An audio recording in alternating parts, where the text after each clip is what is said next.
Olá, leitoras, leitores, ouvintes da Lúcida Letra, editora interdependente. Eu sou Vitor Barreto e esse é o 5º episódio do podcast da Lúcida Letra. O podcast para você saber mais sobre as novidades dos livros e do Dharma no Brasil. Hoje eu vou falar um pouco sobre o livro Antes de o Buda Ser o Buda, Aprendendo com os Contos Jataka, de Ralph Martin. O livro é o lançamento de outubro, e nessa obra, Ralph Martin, que é um professor do Zen profundamente dedicado ao estudo do Jataka, traz 18 contos com comentários ao longo de 176 páginas. Eu vou compartilhar um trecho do prefácio com vocês. E o prefácio se chama Assim como nós, o Buda teve dificuldades. Os contos Jataka são histórias antigas, encontradas nas tradições do cânone Pali e do sânscrito, recontando as muitas vidas passadas e o trabalho espiritual contínuo do Buda Shakyamuni em seu caminho para o nascimento final como o príncipe Siddhartha Gautama.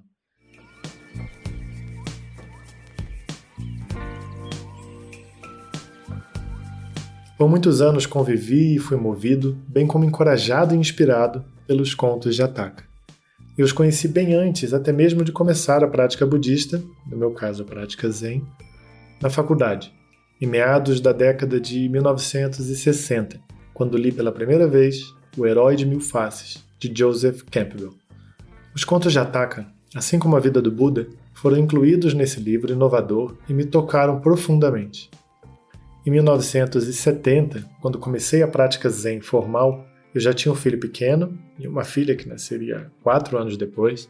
Portanto, eu estava atento, ao iniciar o caminho budista, à procura de histórias que pudessem inspirar uma família. Lembro-me de algumas circunstâncias estranhas naquela época, de velhos livros sobre o Jataka caindo das prateleiras literalmente em minhas mãos.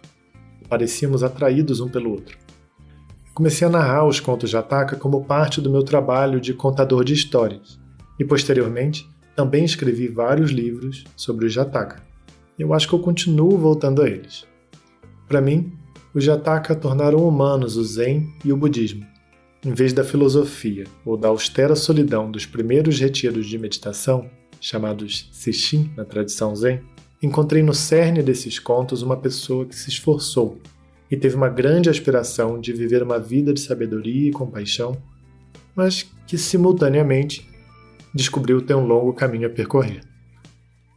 O Buda se tornou uma pessoa para mim, alguém com uma história, alguém que eu poderia tomar como guia. Eu achei encorajadora essa visão de compromisso e profundidade de desdobramento. Os contos me ajudaram a continuar a minha prática, apesar das dificuldades e dos desafios. Agora, como professor do Zen, conduzo vários retiros únicos a cada ano que têm o Jataka em sua essência. Nos Jataka Sesshin, descobri que esses contos antigos, vistos da perspectiva da prática realização Zen contínua, podem oferecer inspiração e encorajamento hoje. Neles encontramos o Buda enfrentando problemas, lidando com dificuldades, fazendo escolhas difíceis, fazendo seu trabalho, caindo e se levantando. Nada de especial ou pomposo, apenas o esforço contínuo da prática espiritual. Esse livro concentra-se em uma seleção de contos Jataka específicos, nos quais o Buda enfrenta tentações em vidas passadas e até luta contra a insegurança, bem como outras questões e fraquezas. Nesses contos, ele não está além das confusões da vida, seus desafios e desastres, mas está na confusão, caminhando na lama conosco. As histórias deixam claro que qualquer questão com a qual você ou eu estejamos lidando hoje, o Buda, em alguma vida passada, também precisou lidar. Nada com que estamos lidando está fora do caminho. A estrutura do livro é simples. Cada história, apresentada em poucas palavras, é seguida por um comentário apontando a sua relevância para as nossas vidas e a prática realização hoje. E sobre a expressão prática realização.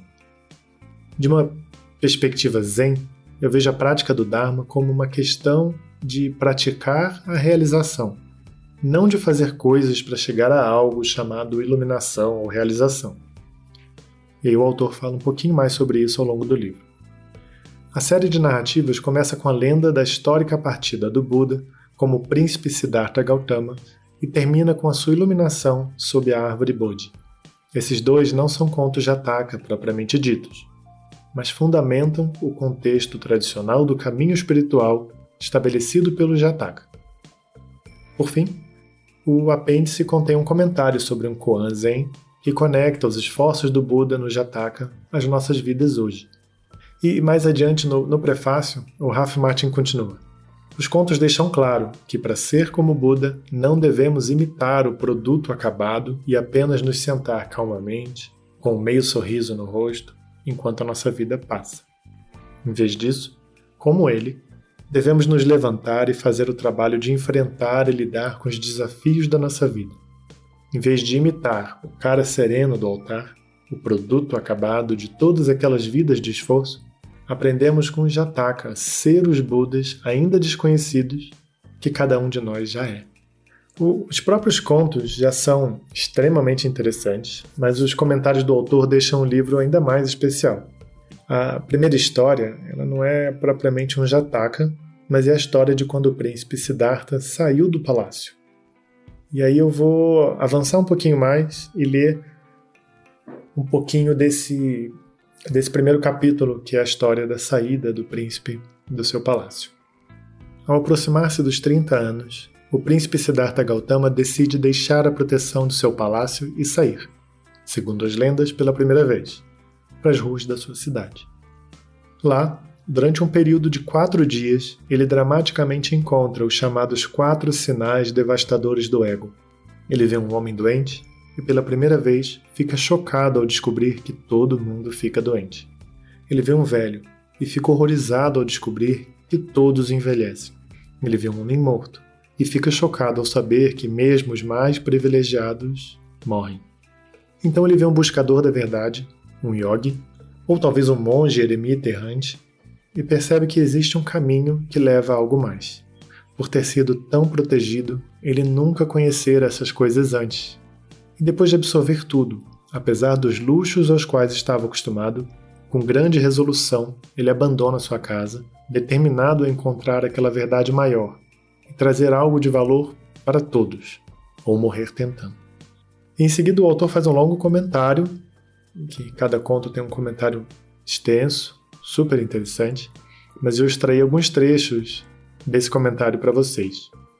Embora a história da saída de casa seja central nos relatos clássicos da vida do Buda, como é possível que mesmo um príncipe protegido só conhecesse a doença, a velhice, a morte e um homem em busca da verdade pela primeira vez aos 29 anos de idade? Qual a probabilidade de ele nunca ter encontrado uma pessoa doente ou velha? Talvez ele nunca tivesse visto uma pessoa morta, mas não seria difícil evitar ver animais de estimação mortos, animais de trabalho, insetos.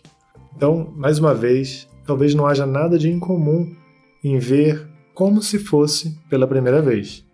A mente zen, a mente de iniciante, pode agora ser um clichê, mas veja só esse verso haikai do poeta Teishitsu, do século XVII. Ah, eu disse, foi tudo que eu pude dizer. As flores de cerejeira do monte. Yoshino. Sem dúvida, vejo as flores de cerejeira que se abrem a cada primavera como se fosse a primeira vez. A maravilhosa mente de iniciante. Quando foi que vimos a doença, a velhice e a morte com essa mente? Talvez a resposta do príncipe não seja simplesmente ingênua.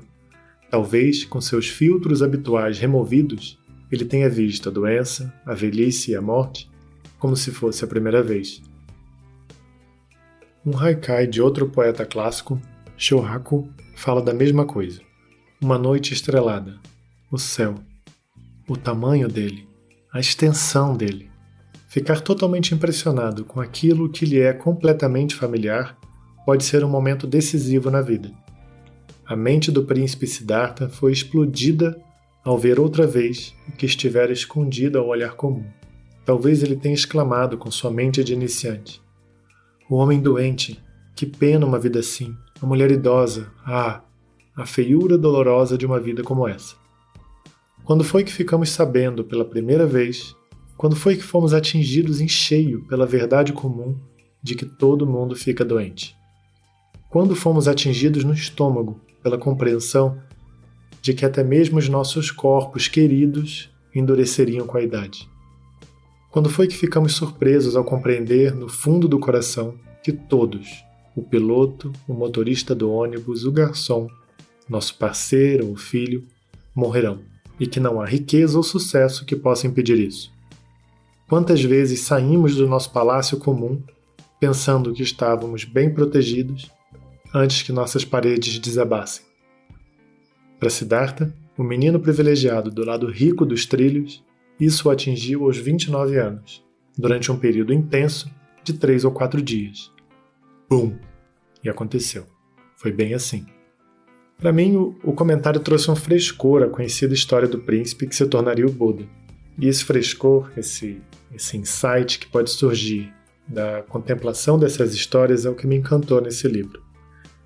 Além da história do príncipe Siddhartha, há contos como o cervo baniano, o rei Naga, tem o Buda como um jardineiro, como um músico inseguro, como um rei lidando com desejo, como um macaco, como uma papagaia, como um ladrão e até como uma criança ogra.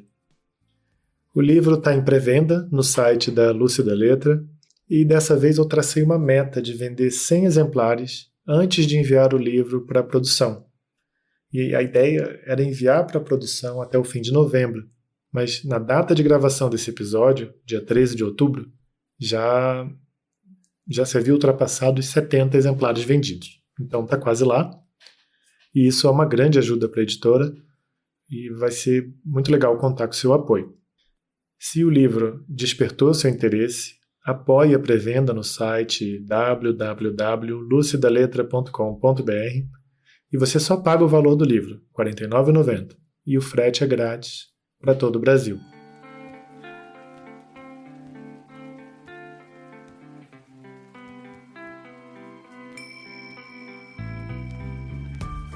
Como sempre, ficarei feliz em saber o que você está achando do podcast e você pode enviar uma mensagem pelo WhatsApp ou Telegram. Os links vão ficar na descrição do podcast, também pelas redes sociais ou pelo e-mail podcast@lucidaletra.com.br. Esse podcast é editado pelo Daniel Cunha e a trilha sonora é do Luciano Ribeiro, o Luri. Um abraço grande e até o próximo episódio.